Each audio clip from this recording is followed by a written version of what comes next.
Fala galera, tudo tranquilo? Vamos dar continuidade aos nossos estudos de modernização do campo brasileiro.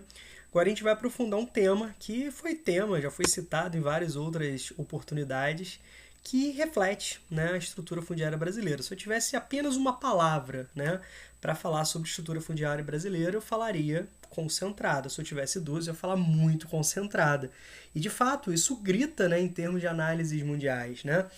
O Brasil é um dos poucos países, em termos de grandes economias, que ainda não efetivou uma reforma agrária. Então você vai perceber que os grandes países, inclusive os países, né, em termos de potências econômicas, de grande influência sobre aspectos, né, inclusive desenvolvimento econômico e social, eles passaram por um processo de reforma agrária. Então a gente pega potências como os Estados Unidos, como o Japão, eles só se tornaram potências, né, só conseguiram, né, deixar de serem economias dominadas ali no final do século XIX, nas últimas décadas do século XIX, a partir também de transformações relacionadas a uma reforma agrária. Os Estados Unidos, dentro daquele contexto de marcha para o oeste, o governo, dentro de uma lógica de povoamento, passou a vender terras por $1, né? Se fosse um pedaço maior de terra, $2. Você fala, Romulo, isso é sacanagem, não, é sério, né? Aí você fala, mas, poxa, mas não faz sentido, faz muito sentido, né? Foi um estímulo dado a um processo de ocupação, visto que nós tínhamos uma ocupação muito concentrada no litoral, era necessário integrar essas regiões. Bacana, então você fomenta, né, esse processo de povoamento, esse processo de desenvolvimento territorial a partir de estímulos a um processo de ocupação. E, obviamente, para você ter o título de propriedade, você precisava cumprir algumas tarefas, entre elas, ficar ali durante algum tempo e desenvolver a terra, né? Então, o Japão, a partir da Revolução Meiji, que, né, destrói em termos, né, aquela estrutura muito ligada a alguns aspectos que alguns autores até falam que são aspectos de um feudalismo japonês, digamos assim, outros questionam esse termo, eu particularmente não gosto de usar esse termo, né? Mas de fato, né, o domínio da terra, a imposição, um shogunato ali de privilégios, né, chamava muita atenção. Então a Revolução Meiji cria, de certa forma, condições para que o Japão ganhasse, né, patamares econômicos crescentes, se tornando uma grande potência, né? Naquele primeiro momento, uma grande potência regional. Hoje o Japão né, não. O Japão é considerado uma grande potência mundial, tá bom? Tem um filme muito legal que é O Último Samurai, se vocês quiserem assistir. Pô, é bem bacana para dar essa ideia, né? Mostra ali aquelas propostas conflituosas, né? De transformações, de transição no Japão naquele contexto, tá bom? Mas quando a gente fala de estrutura fundiária brasileira, acho que é importantíssimo a gente entender que não tem como estudar a estrutura fundiária brasileira sem estudar a história do Brasil, né? Porque essa realidade fortemente concentrada em termos territoriais, em termos fundiários, é algo histórico que começa, ao meu ver, com a própria presença, com a própria chegada dos dominadores, dos colonizadores europeus, tá bom? Então, assim, obviamente, não tem como fazer uma análise histórica, né, um estudo histórico de todos esses séculos. Então, simplesmente eu vou pautar aqui alguns tópicos, alguns pontos para você relembrar, para você costurar um pouco mais esse pensamento, para você ligar um ponto ao outro, né? Aquilo que você já estudou em história, tá bom? Então vamos falar o seguinte, o Brasil, né, em termos de história, né, oficial do Brasil, de uma forma didática, a história brasileira é dividida em grandes períodos, né? O período colonial, que vai de 1500, momento da chegada dos portugueses, até o processo de independência política, né, em 1822. Eu falei independência política, porque o Brasil continua sendo, em termos, né, dependente dentro do aspecto da divisão internacional do trabalho, tá bom? Mas é um importante divisor de águas aí. Então inicia-se o período imperial, né, que passa pelo primeiro reinado, passa pelo período regencial, passa pelo segundo reinado, se estendendo até o golpe ali da proclamação da República em 1889 e da República, né, até hoje nós temos vários momentos aí dessa República brasileira, tá bom? Um período longo, né, complexo, mas a gente vai perceber que ao longo desse processo histórico, entre os vários aspectos, entre as várias características, entre os vários resultados, nós temos um aprofundamento dessa concentração, tá bom? Então vamos estudar aqui. Quando a gente fala da chegada dos portugueses, a gente vai entender o seguinte, cara. Quem vai ter acesso à terra Lembrem-se que o Brasil colônia, as terras coloniais são da metrópole. Consequentemente, a metrópole se organizava numa estrutura monárquica, né? Arquia é governo, mono é um governo de um. Então você tinha aquela confusão entre o público e o privado, típico de uma monarquia. Então, resultado, as terras eram entregues aos representantes reais, aos amigos dos representantes reais, aqueles que interessavam ter a posse da terra. Lembrem-se, né, que uma das primeiras formas de divisão político-administrativa do Brasil foi justamente a formação de capitanias hereditárias, né, tentando atrair capitães hereditários, nobres, que pudessem aqui fomentar o desenvolvimento econômico. De 1500 até 1530, né, iniciozinho dos anos 30 ali do século XVI, o período vai ser marcado por uma certa negligência por parte de Portugal, que estava envolvido, preocupado principalmente com o comércio indiano, lucrativo comércio indiano, mas dois fatores principais começam, né, a forçar Portugal a ter um olhar diferenciado para o Brasil. De um lado, a crise do comércio indiano, né?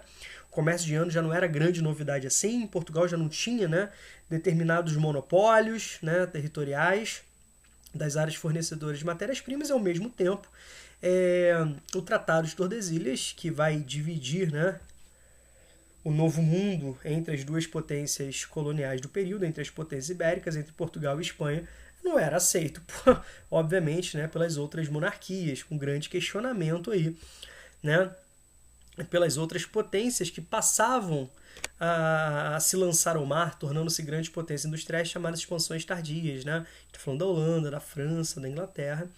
E o medo de perda territorial era algo real. Então, você precisando, né, você precisando fomentar um processo de colonização, um processo de desenvolvimento econômico, você tem toda essa transformação. Então, você tem um processo de colonização de fato do Brasil a partir da década de 30 do século XVI, tá bom? Para isso, a gente vai perceber que essa colonização vai gerar em torno da implementação da monocultura da cana, que vai atender vários anseios, vários interesses, entre elas, né, entre esses interesses, um produto extremamente lucrativo, valorizado, interessante economicamente, né? Portugal já tinha essa experiência em áreas africanas, em porções, em feitorias africanas, contando inclusive com financiamento de empresas privadas naquele momento, parcerias, né, ou seja, burgueses, né, que vão participar desse financiamento, tá bom? E, ao mesmo tempo, a cana-de-açúcar exigia um grande número de mão de obra, né? E esse mão de obra se levava também em consideração a fixação do colono, a presença de pessoas e a proteção. Então a cana-de-açúcar vai ter nesses dois interesses principais, né? De desenvolvimento econômico e ao mesmo tempo de proteção. Então, para isso, né, os capitães hereditários eles tinham a primeira obrigação de proteger a terra, no segundo momento de desenvolver a terra. E contava-se então com a doação de sesmarias, né, como forma de atração para esse processo de colonização de nobres, né, principalmente nobres portugueses. Tá legal? Então aqui nós temos as primeiras explicações, ou seja, as primeiras heranças históricas de um processo de grande concentração fundiária. Tá legal? Com o Brasil imperial, né, eu queria destacar dois momentos, né? O primeiro momento, que vai de 1822 até 1850. Como assim, Rômulo? O que acontece? No Brasil independente, até 1850, a gente não vai ter uma legislação oficial sobre, né, o acesso à terra. Nós vamos ter algo específico, uma lei específica, que vai, né, definir os rumos, né, as possibilidades, como tem acesso à terra de uma forma, né, oficial. Então, né, vai prevalecer a posse dessa terra. A partir de 1850, nós temos uma mudança. Obviamente, essa mudança está atrelada a várias outras mudanças que o Brasil passava historicamente, né? Por mudanças, inclusive, pela chegada do próprio modo de produção capitalista no Brasil, pela influência, né, dessas transformações internacionais que impactavam no Brasil. Então, por mais que você tivesse pressão da Inglaterra para determinados aspectos, como, por exemplo, para a abolição, né, da escravidão, uma vez que os grandes, né, industriais ingleses estavam interessados em mercados e, consequentemente, escravo não tem salário, se não tem salário não se constitui, né, como mercado consumidor, então era preciso fomentar essas transformações, mas a gente não pode olhar apenas com uma influência externa, a gente tem que entender as próprias transformações que o Brasil vivia, que o país, né, que aquele império brasileiro vivia. Então você tinha características, né, que conviviam e conflitavam, em características que marcavam essa transição, a convivência do velho com a convivência do novo, né? O que representava o velho? Aqueles resquícios coloniais, uma sociedade patriarcal, escravocrata, né? E por outro lado, um processo, né, de modernização, que segundo a modernização era uma lógica de você abrir a economia, você fomentar as manufaturas, o desenvolvimento industrial e principalmente mudar o teor, né, social, que era justamente o fim da escravidão. Tá? Então a gente começa a perceber esse dinamismo. Mas, em termos, né, mais diretos aqui, em 1850 nós temos a Lei Eusébio de Queiroz, que vai confirmar, vai ratificar a proibição do tráfico intraoceânico, ou seja, entre regiões oceânicas, tá bom? Gente, eu não falei que é o fim da escravidão, e eu também não falei que é o fim do tráfico, né? Porque a escravidão permanece e o tráfico interno, né, se destaca bastante, tá bom? Mas, né, nesse contexto, nós temos, além de migrações internas, né, vendas de escravos de regiões, né, como do Nordeste para o Sudeste brasileiro, que começava a ganhar muito corpo, se destacar com a questão do café. Lembre-se que é no Segundo Reinado que o café ganha o título, né, de ouro verde, representando aí mais de 50% da pauta exportadora brasileira, né, e só veio a crescer, chegando em 1930, representando praticamente 70% da pauta exportadora brasileira. Isso é muito importante. Isso implicava também um processo de escassez de mão de obra escrava. Tornava-se o escravo caro, custoso, uma mercadoria muito difícil, né? E algumas propostas começam a surgir. Entre elas, substituir a mão de obra negra pela mão de obra imigrante. Aí você sempre pensa, né? Poxa, mas será que era mais vantajoso atrair o europeu do que os latino-americanos e tal, que estavam mais próximos? Então, galera, de fato, né, o direcionamento dessa atração imigratória de mão de obra livre, proveniente principalmente da Europa, está dentro de uma política que ultrapassa as necessidades de um país, de um Brasil agroexportador, que é justamente a manutenção do fluxo de mão de obra, mas também por um caráter de manutenção de aspectos culturais. Uma lógica de branqueamento da população.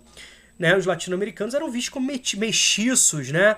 E muitos identificavam que o atraso estava relacionado ao teor social. Então, você traindo o imigrante europeu, você traria, né, um branqueamento da população, você traria o progresso, né, a racionalidade, aspectos que mais tarde, né, irão coroar aquelas justificativas do darwinismo social, né, aquelas lógicas de imposição do neocolonialismo, bacana, e o Brasil se apresentando dentro desse preconceito de elite social, tá bom? Então, voltando para cá, né, lembrando que a Europa estava em guerras, conflitos intensos, o ano de 1848 é um momento de grande, né, culminância de processos revolucionários na Europa.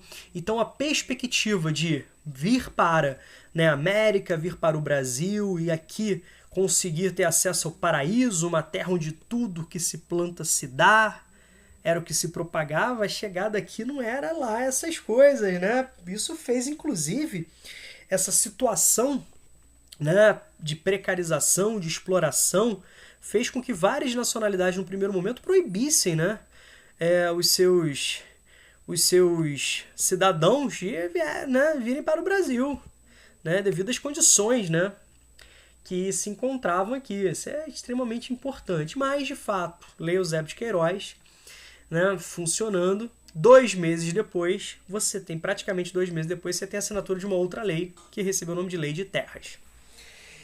Qual a relação entre essas duas leis? Por isso que eu dei essa volta, né, para você entender. Então, a Lei de Terras, né, passou a dar um olhar, né, para a terra como uma mercadoria. Então, como mercadoria, negociação, compra e venda, né? Se é uma mercadoria, para eu ter acesso eu preciso comprar. E para eu comprar eu preciso ter recursos. Era uma forma de dificultar ao máximo, até mesmo de uma tentativa de impedir o acesso à terra por parte do imigrante e até mesmo dos ex-escravos. Tudo bem? Então a gente vai perceber que essa lógica de olhar para a terra como uma mercadoria permanece até hoje, dificultando e muito o acesso à terra, dificultando uma reforma agrária, né? Esse olhar de grande influência política por parte dos grandes senhores de terra, isso permanece, está na nossa raiz histórica, infelizmente. Tá bom? Beleza? Pegando mais para o Brasil contemporâneo, mais século XX, né? Mais desenvolvimento urbano industrial, anos 30, anos 40, anos 50, anos 60, anos 70 do século XX, como nós vimos, as transformações que o espaço rural brasileiro passava dentro de uma lógica de mecanização, né? De modernização do campo. Isso levava a mais dificuldade de acesso à terra, a valorização dos espaços agrícolas que recebiam grandes investimentos, o processo de falência do pequeno agricultor, um processo de desemprego, né, pela substituição dos trabalhadores, dos camponeses pela ação da máquina. Isso tudo dificultava, né, o acesso à terra. Obviamente a gente precisa lembrar que as políticas públicas, né, elas não tiveram essa preocupação de garantir a posse da terra, as condições de produção de alimentos, a produção de sobrevivência dessa população camponesa. A gente vai perceber, inclusive, no processo de transição do século XIX para o século XX, a marginalização que esses ex-escravos, né, possuíam. Então a escravidão teve seu fim, né, jurídico, mas isso não garantiu a inserção plena dos negros do ponto de vista social, um processo de marginalização muito forte, né? Cultural, econômico, tá bom? Então isso impediu, de fato, né, o acesso à terra por parte dessa população. Por outro lado, o que a gente vai perceber? O processo de modernização do campo e a própria atração da cidade, né, faz com que a partilha por herança aumente ainda mais essa concentração fundiária. Então era muito comum que você tivesse uma terra né, familiar e tal, e os filhos, por vários motivos, não quisessem, né, dar prosseguimento àquele entendimento. Que sentido? As dificuldades enfrentadas pelo trabalho no campo, o grande interesse do empresário agrícola, o interesse, né, dos filhos de irem para a cidade, estudarem, ter acesso à modernidade, a serviços. Então essa partilha por herança também vai favorecer um processo de concentração fundiária. Então você pega essa terra, você fragmenta, né, divide por herança e, consequentemente, você tem a venda posterior dessas terras e um determinado agente no campo passa a adquirir, a comprar essas terras e aumentar, né, essa concentração. Fora isso, obviamente, uma não efetivação de uma reforma agrária é um dos grandes temas, né, a serem discutidos, né, que trava o desenvolvimento social do Brasil. Isso aqui é extremamente importante. Tá bom? Isso aqui é fundamental, tá bom? Então, muitas questões pedem para você entender esse olhar histórico, esses momentos históricos no Brasil, fazer a comparação do ontem com o hoje, né? E, ao mesmo tempo, propostas de você minimizar isso. Né? O que isso traz de dificuldades, o que a gente pode fazer em termos, né, de possibilidade de transformações. Tá legal? Mas, de fato, né, nosso estigma de subdesenvolvimento perpassa por uma necessidade de reforma agrária. Tá bom? Aqui, grande abraço para vocês.